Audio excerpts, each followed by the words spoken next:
오늘 12일 서울에서 열리는 주요 20개국 정상회의에서 환율 분쟁 공식 선언이 나올 것으로 예상됩니다. 한국은행이 기준금리 인상 가능성을 강하게 시사했습니다. 또 외국인들의 증권 투자 자금의 급격한 유출입을 막을 수 있는 대책을 마련해야 한다고 강조했습니다.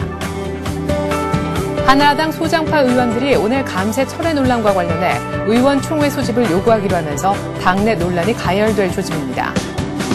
삼성전자의 야심작인 7인치 태블릿 PC 갤럭시 탭이 국내 시장에 첫 선을 보였습니다. 갤럭시 탭은 SK텔레콤을 통해 오는 8일부터 판매됩니다. 안녕하십니까. 라스트 성공전략 2부의 문을 열겠습니다. 코스피 오늘 1940선 위쪽인 1942포인트에서 마감이 됐습니다. 코스닥은 531선, 530선을 재차 다시 돌파하는 모습이었는데요. 어제 장중 고점이 1943포인트였었는데 오늘 장중 고점을 높였고 오늘 어제 장중 고점 정도에서 마무리가 됐다는 점은 정말 인상적입니다. 외국인들의 현 선물 동반 매수가 나왔고요. 오늘 현물은 또 어제 이어서 한 3천억 정도 규모, 적지 않게 막판에 뒷심을 더 낸 것으로 보여집니다. 오늘 IT주의 반등도 FOMC 회의 결과와 맞물리면서 아주 이슈가 됐었는데요. 주요 업종별 등락 그리고 특징주까지 알아보겠습니다. 시황센터로 가보죠. 네, 시황센터입니다. 11월 4일 목요일장 마감했는데요. 지난 미국 연준의 FOMC 회의 결과 예상치에 부합하는 양적 완화 규모가 발표됐습니다. 이를 발판으로 국내 증시는 추가 상승을 시도했는데요. 코스피가 새로운 연고점을 썼습니다. 마감 지수부터 살펴봅니다. 오늘 코스피는 6포인트 오르면서 1942포인트에 마감했습니다. 오늘 출발은 1941포인트에 출발했는데요. 장 초반에 벌써 1945포인트까지 오르면서 새로운 연고점을 선사했습니다. 오늘 코스피는 1936포인트와 1945포인트 사이에서 견조한 흐름을 보여줬는데요. 외국인 쪽에서 이끌어줬습니다. 수급 내용 살펴보겠습니다. 외국인들이 3거래일 연속으로 매수 우위를 나타냈습니다. 하루하루 그 매수 물량이 커져가고 있는데요. 오늘 장에서는 3,200억 원 정도 사는 모습이었습니다. 개인 쪽에서는 많이 팔지는 않는 상황에서 200억 원 정도 매도세가 나왔고요. 기관 쪽에서는 투신권을 중심으로 3,400억 원 정도의 매도 우위가 나타났습니다. 네, 이어서 코스닥 살펴보겠습니다. 2거래일 연속 상승하면서 530선 위로 올라섰습니다. 오늘 장 5포인트 오르면서 531포인트에 마감했는데요. 오늘 출발은 528포인트 갭상승으로 출발을 했습니다. 장중에는 528포인트와 532포인트 사이에서 견조한 움직임을 보여줬는데요. 장중 내내 모든 주요 이평선 위에서 움직였습니다. 코스닥은 9거래일 연속으로 외국인이 함께해줬는데요. 수급 내용 살펴보겠습니다. 외국인 쪽에서 9거래일 연속으로 매수하면서 오늘 장에서는 410억 원 정도 사주는 모습이었습니다. 개인과 기관 쪽에서 매도세가 나왔는데요. 개인이 160억 원, 기관 쪽에서 180억 원 정도 매도했지만 지수 상승에 큰 부담은 주지 않는 모습이었습니다. 네, 이어서 외환시장 살펴보도록 하겠습니다. 원달러 환율은 2원 90전 내리면서 1107원 30전에 마감했습니다. 미국에서 추가적으로 돈을 풀겠다고 발표를 하면서 글로벌 달러가 약세로 돌아섰고요. 아시아 통화는 일제히 강세였습니다. 원달러 환율은 장중에 1105원대까지 내려가면서 지난 4월에 찍었던 연저점인 1102원대를 가시권 안에 들여놨습니다. 네, 이어서 유가증권 시장 시총 상위 종목들의 움직임도 체크해 보겠습니다. 삼성전자가 IT주 강세에 3% 올랐습니다. 76만 원대까지 회복했고요. 현대차는 장중에 숨고르게 들어갔지만 1% 다시 상승으로 돌려놔서 마감을 했습니다. 하지만 현대모비스는 3% 내렸고요. 포스코가 0.3% 올랐습니다. 현대중공업과 LG화학은 장중에 신고가 다시 한번 경신했습니다. 신한지주와 KB금융이 은행주 강세 1%에서 강보합권으로 마감했습니다. 기아차는 1% 하락했고요. SK에너지가 어제 최고가 오른 이후에 오늘 장에서는 차익 실현 매물에 2% 가까이 내렸습니다. 네, 이어서 코스닥 살펴보겠습니다. 셀트리온이 8거래일째 오르면서 오늘 사상 최고가 다시 한번 경신했습니다. 오늘 장에서는 9% 올랐고요. LED주 강세에 서울반도체가 3% 올랐습니다. CJ홈쇼핑은 오늘 장에서 28만 원대로 오르는 모습이었고요. 포스코 ICT도 0.4% 올랐습니다. 네오이지게임즈와 메가스터디가 내렸습니다. 다음은 0.4% 올랐고요. SFA가 4거래일 만에 반등하면서 3% 올랐습니다. 네, 이어서 특징 테마주 살펴보도록 하겠습니다. 어제 장에서 바닥 다지기에 들어갔던 IT주들이 외국인들이 매수하면서 상승폭을 조금 더 키웠습니다. 삼성전자가 실심 6만 3천 원까지 올라갔고요. 반면에 LG전자는 이에 동반하지 못하고 외국인 매도에 약세로 마감했습니다. 하이닉스가 눈에 띄는 상황인데요. 5% 급등했고요. LG디스플레이가 3% 올랐습니다. LED주 좀 더 자세히 살펴보겠습니다. LG 이노텍 2.8% 올랐습니다. 한솔 LCD와 서울반도체가 3%대로 나란히 올랐고요. 오디텍 마찬가지로 3.2% 오르면서 LED주가 강세였습니다. 또 한 가지 삼성전자에서 갤럭시 탭을 출시를 하면서 관련주들이 일제히 올랐습니다. 종목들 살펴보겠습니다. 일진디스플레이가 2% 올랐습니다. S맥과 신화인터텍이 14% 가격 제한폭 가까이 올랐고요. 이노칩도 6% 오르면서 갤럭시 탭 관련주들이 상승세였습니다. 네, 어제 금융주의 상승세 속에서 다소 소외됐었던 은행주들이 오늘 장에서 올랐습니다. 신한지주와 KB금융이 1%, 0.9% 올랐습니다. 외환은행과 기업은행이 3%대로 나란히 오르면서 은행주가 강세였습니다. 반면에 자동차주들은 일제히 숨고르기에 들어갔습니다. 기관 쪽에서 매도했는데요. 하지만 현대차는 1% 상승 움직임을 지속했습니다. 기아차가 1% 내렸고요. 현대모비스가 3% 내리면서 자동차주가 숨고르기에 들어갔습니다. 네, 일일천하는 건설주도 마찬가지였습니다. 기관과 외국인 쪽에서 동반 매도하고가 있는 가운데 개인 쪽에서만 매수했는데요. 현대건설이 2% 내렸습니다. 두산건설이 4% 하락했고요. 한라건설도 3% 내리면서 건설주가 약세였습니다. 네, 반면에 항공주들은 10월 항공 수요가 증가했다는 소식에 일제히 올랐습니다. 여행주가 상승 탄력을 함께 받았는데요. 대한항공과 아시아나항공이 5%에서 6%대로 올랐습니다. 모두 투어가 4.7% 오르면서 여행 항공주가 강세였습니다. 네, 이렇게 시장 흐름 살펴봤습니다. 미국에서의 두 빅 이벤트가 마무리가 됐는데요. 국내 증시 상승 탄력을 이어갈 수 있을지 라스트 성공 전략과 함께 알아보시기 바랍니다. 지금까지 마감 시황이었습니다. 네, 김보람 아나운서 수고 많으셨습니다. 자, 코스피가 미국의 양적 완화 역시 규모에 어느 정도 공감을 하면서 또다시 연중 최고점을 썼습니다. 지금부터는 분석을 한번 해보도록 할 텐데요. 오늘은 대신증권 컨설팅 랩에 있는 최진 연구위원으로부터 분석 들어보도록 하겠습니다. 안녕하세요. 예, 안녕하십니까. 네, 오늘은 FOMC 회의 결과에 지수도 지수지만은 IT와 은행, 소외됐던 종목들이 아주 활짝 웃었던 날이 아닌가 싶은데요. 예, 맞습니다. 일단 우선 오늘 장의 특징을 말씀을 드리면 역시 시장에 관심을 모았었던 미국 연준의 추가 양적 완화 정책 발표라고 말씀을 드릴 수 있겠는데요. 오늘 발표된 6천억 달러 규모의 국채 매입 발표는 시장의 기대치에 부합하는 수준으로 향후 미국이 양적 완화를 통해서 유동성을 지속적으로 공급할 수 있다는 것을 확인했다고 볼 수 있을 것 같습니다. 이에 국내 증시를 비롯해서 아시아 증시는 동반 강세를 보였었는데요. 당초 시장 기대치에 부합하는 양적 완화 규모가 발표될 경우에 이벤트 소멸에 따른 단기 차익 실현 욕구가 커지면서 조정 가능성이 대두되기도 했었지만 그보다는 향후 유동성 장세에 따른 긍정적인 분위기가 좀 더 이어지는 모습이었습니다. 또한 수급적인 측면에서는 유가증권 시장에서 외국인들의 사흘 연속 사자세를 이어간 가운데 이틀 연속 1,000억 원이 넘는 매수세를 이어갔는데요. 양적 완화 정책 발표 이후에도 국내 증시에서 외국인들의 사자세가 이어지는 모습은 향후 국내 증시에 대해 좀 더 긍정적인 태도가 이어진다는 점을 확인할 수가 있었다고 볼 수 있겠습니다. 한편 업종별 움직임으로서는 그동안 화학 및 자동차, 조선업종 등 주도주의 그늘에 가려 소외되었었던 IT주와 은행주의 반등이 크게 나타나는 모습이었는데요.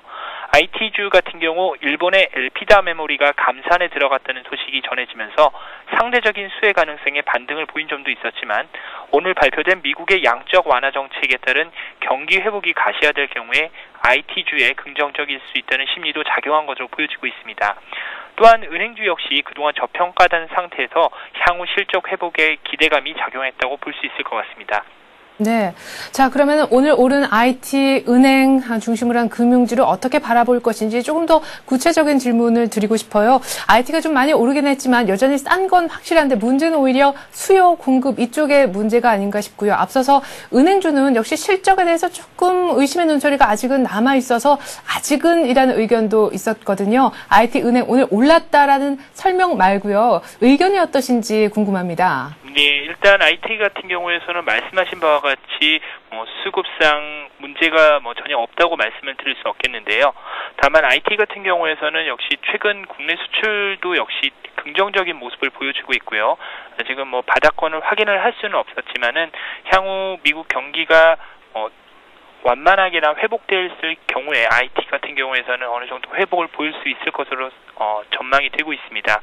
은행주 역시 최근 상태에서는 저평가 상태의 논란이 크고요. 오늘 순환매 성격을 볼 수도 있겠지만은 일반적으로 봤을 때는 실적 회복의 기대감도 여전히 살아있다고 보고 있거든요. 그래서 따라서 저점 매수 성격을 저점 매수 정도는 괜찮다고 판단이 되고 있습니다. 예. 자, IT와 은행에 대한 얘기를 한번 들어봤습니다. 이제 미국발 여러 이벤트들이 끝나고 나니 이제 다른 나라들의 이벤트가 또 쑥쑥 눈에 들어오는 것 같습니다. 당장 유럽 쪽 또 일본의 엔화 관련해서 금리 결정이 이슈가 될 것 같은데 해외 변수들 한번 체크해봐 주시죠. 예. 관련돼서는 먼저 말씀드리기 전에 일단 이번 주에 있어서는 미국에서 가장 관심을 가질 것은 역시 10월 고용지표가 될 수 있을 것 같은데요. 그 고용지표 발표를 주말에 앞두고 오늘 밤 같은 경우에는 미국의 주간 신규 실업수당 청구 건수가 발표될 것으로 예상이 되고 있습니다. 현재 지난주 45만 5천 건을 기록한 반면에 오늘 밤 발표된 청구 건수는 이보다 적은 43만 4천 건으로 예상이 되고 있는데요. 지난 2009년 4월을 정점으로 청구 건수가 줄어들고 있는 모습을 보이고 있지만 최근 45만 건을 중심으로 정체 상태를 보이고 있어서 미국의 고용 상황은 당분간 크게 호전되는 모습을 기대하기는 어려울 것 같습니다. 또 말씀하신 일본과 유럽 중앙은행의 기준금리 결정 등이 오늘 밤과 내일 있을 예정인데요. 미국이 6천억 달러 규모의 추가 양적 완화 정책을 발표한 가운데 유럽과 일본 중앙은행이 이에 대해서 어떤 반응을 나타낼 것인가가 아마 시장의 관심이 모아질 것 같습니다. 미국의 양적 완화 같은 경우에서는 기본적으로 달러 약세에 영향을 주는 재료이고요. 유럽과 일본의 경우 각국의 통화 가치를 끌어올리면서 수출에 부정적인 영향을 미칠 것으로 보고 있는데요. 이에 유럽과 일본이 양적 완화 정책에 같이 나설 경우에서는 글로벌 환율 갈등이 재차 불거질 것으로 보여지고 있습니다. 다만 미국의 양적 완화 규모가 시장의 예상치와 대체로 일치하고 있다는 점에서 추가적인 조치가 바로 나오기는 힘들 것으로 보여지고 있지만 일본 중앙은행 같은 경우에서는 금통위 일정을 앞당긴 만큼의 추가적인 유동성 공급 관련된 대책도 나올 가능성이 있을 것으로 보여지고 있습니다. 예, 그러네요, 정말. 자, 미국 쪽 변수 지나가니까 또 당장은 일단 일본이 돈 얼마 전나 더 풀지, 엔고 방어를 어느 정도로 할지 이것도 좀 지켜봐야겠습니다. 미국의 아까 그 고용지표, 간밤에 나올 신규 실업수당 청구 건수 말고 실업률 등이 나오는 것은 우리 시각으로는 토요일 날 오전에 확인이 가능하잖아요. 내일은 또 이번 주 마지막 거래, 금요일의 특성도 있단 말이죠. 어제도 바짝, 오늘도 또 연고점, 내일은 약간 조정이 있지 않을까라는 생각도 드는데 어떻게 임하면 좋을지 내일장에 대해서도 미리 좀 전략 세워봐 주신다면요. 일단은 앞서서 말씀하신 바와 같이 주말 고용지표라든지 이제 전반적으로 이벤트 소멸 이후에는 경기 변수에 좀 더 관심을 가질 것으로 보여지고 있는데요. 경기와 관련돼서 좀 살펴보자면은 미국의 FOMC하고 중간선거 이슈 등에 따른 그 이벤트가 소멸됨에 따라서 당분간은 경기 변수에 좀 더 관심을 가져야 할 것으로 판단이 되고 있습니다. 최근까지 발표된 경기 지표는 이와 관련돼서 비교적 좋은 편이라고 말씀을 드릴 수 있겠는데요. 중국을 비롯한 미국의 10월 PMI 지표가 지난 4월 고점 이후에 반등을 처음으로 보였었고요. 어제 발표됐었던 10월 한국의 수출과 무역 흑자 역시 월간 기준으로는 사상 최저치를 기록을 했습니다. 이와 관련돼서 제조업 등에 대한 경기에 관심이 당분간 모아질 것으로 보여지고 있고요. 한국의 수출 증가율과 그다음에 역시 미국과 중국의 신규 주문 건수들이 늘어난 업종에 공통적으로 찾아볼 수 있는 업종으로서는 기계와 석유화학, 섬유, 자동차, IT 업종 등 주도 업종에 공통적인 관심이 모여질 것으로 보여지고 있는데요. 이에 따라서 내일 경기 지표에 관련되면서 조정을 보일 시에는 아마 주도 업종에 대해서는 조정 시 매수 관점으로 대응을 하시는 것이 바람직하지 않을까 이렇게 사료되고 있습니다. 네, 역시 요즘에 강했었던 업종이 조정이 있으면 기회를 보고 사자 이런 의견이셨습니다. 네, 대신증권의 최진 연구위원이었습니다. 고맙습니다. 네, 감사합니다.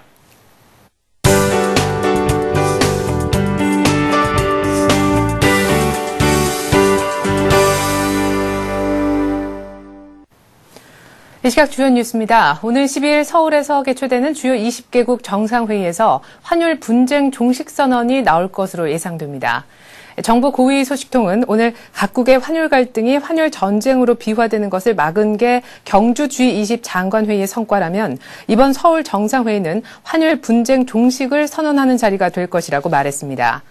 이를 위해 G20 재무 차관들은 오는 8일 서울에 모여 11일 저녁까지 서울 정상회의에서 발표할 서울 선언문의 초안을 만드는 작업을 본격 시작합니다. 선언문에는 각국이 경주 협의를 재확인하는 내용과 함께 지속 가능한 균형 성장을 위해 공조하는 내용이 들어갈 것으로 보입니다. 한국은행이 기준금리 인상 가능성을 강하게 시사했습니다. 또 외국인 증권 투자 자금의 급격한 유출입을 막을 수 있는 대책을 마련해야 한다고 강조했습니다. 한은은 오늘 낸 금융안정보고서에서 대내외 여건의 불확실성이 커질 가능성에 대비해야 한다면서 엄격한 재정 규율을 통해 재정 건전성을 유지하는 한편 금융 안정을 위한 통화정책 여력도 확보할 필요가 있다고 밝혔습니다. 이는 국내외 경제에 불안 요인이 남아있는 만큼 기준금리를 미리 올려둬야만 악재가 현실화될 때 금리를 내려 경제에 주는 충격을 줄일 수 있다는 뜻으로 보입니다.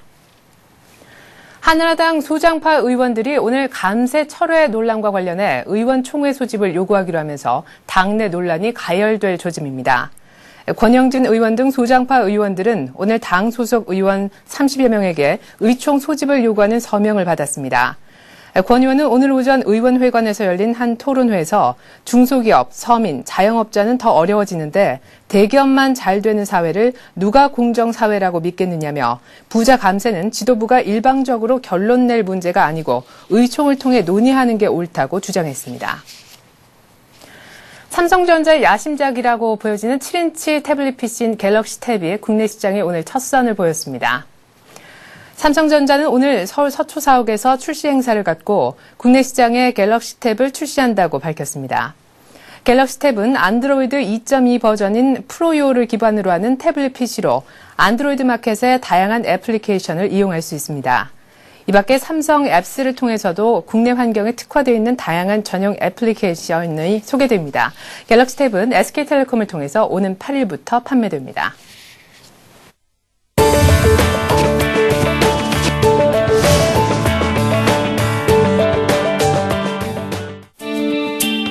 증권금융뉴스입니다. 기업은행은 스마트폰 뱅킹 서비스에 공과금 납부 서비스를 추가했다고 밝혔습니다. 이번 기업은행의 서비스는 공과금 납부 기능과 더불어 공인인증서 없이 금융거래 내역을 확인할 수 있는 스피드 조회 기능도 갖추었습니다. 이 기능을 이용하면 인증서 없이도 예금, 펀드, 외화 등 계좌 잔액과 거래 내역 등을 확인할 수 있습니다. 신한카드는 신용카드에 T머니 기능을 더한 신한 터치앤바이 카드를 출시합니다. 이 카드는 국내 최초로 후불제 신용카드와 천불제 T머니를 결합시킨 것으로 이용 시 잔액이 모자랄 경우 10,000원이 자동 충전되고 신용카드 결제일에 맞춰 금액이 청구됩니다. 또한 이용 금액이 10,000원 이하면 T머니로 결제되며 10,000원을 넘을 경우 신용카드로 구분돼 결제됩니다. 우리투자증권은 내일과 8일 이틀간 2천억 원 규모의 LG노텍 전환사채를 공모합니다. 이번에 공모하는 전환사채 표면금리는 0%며 만기 보장 수익률은 3개월 복리로 연 2%인 만기 4년짜리 무보증 전환사채입니다. 주식 전환가액은 15만 원입니다. 노무라 금융투자는 오늘 500억 원 규모의 주식 워런트 증권 14개 종목을 신규 상장하고 이들 종목에 대한 유동성 공급을 시작한다고 밝혔습니다. 신규 상장하는 주식 워런트 증권은 KB금융, 기아차, LG화학, 현대중공업, 두산중공업, 삼성전기, NHN, 하이닉스, 포스코, LG전자를 기초자산으로 한 콜 워런트 7개와 풋 워런트 3개, 한편 코스피 200을 기초자산으로 하는 콜 워런트 2개와 풋 워런트 2개 등입니다. 네, 오늘 시원스럽게 코스피가 또 오르면서 1942로 연고점을 또 썼습니다. 코스닥도 531. 외국인들의 매수도 참 지속적으로 나온다 싶은데요. 하지만 내일은 이번 주를 마무리 짓는 마지막 거래이면서 일본의 기준금리 결정이 있는 날입니다. 주말에 우리 장이 열리지 않을 때 미국의 실업률 등 고용지표가 나오는 것을 감안하면 조정이 예상된다는 전문가들의 목소리도 있는데요. 조정 시 내가 뭘 살까 오늘 한 번쯤 미리 고민해 두시는 것도 좋겠습니다. 전 내일 장 마감 1시간 전 라스트 성공 전략으로 돌아오겠습니다. 고맙습니다.